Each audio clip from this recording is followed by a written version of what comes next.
গত বছর ক্লাস 9-এ 82টা বাচ্চাকে ফেল করানো হয়েছিল। আমি জানতে চাইছি যে ওদের মধ্যে কতজন এখনো স্কুলে পড়ছে। 28 জন।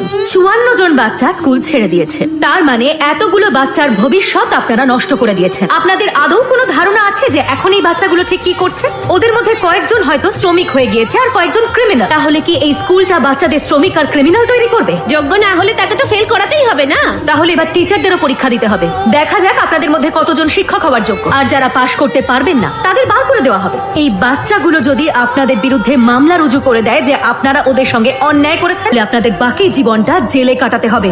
আপনারা কি এই বাচ্চাগুলোকে আরেকটা সুযোগ দিতে পারতেন না? হাই স্কুলে ফেল করাটা এমন কোনো বড় ব্যাপার নয়। একেই তো এখানে টিচারের সংখ্যা কম, আর ওই অবাধ্য ছেলে মেয়েগুলোকে পড়াবোই বা কিভাবে? ওদের অবাধ্য বলবেন না, ওটা আপনারা। সুস্থ মানুষের চিকিৎসকের প্রয়োজন হয় না।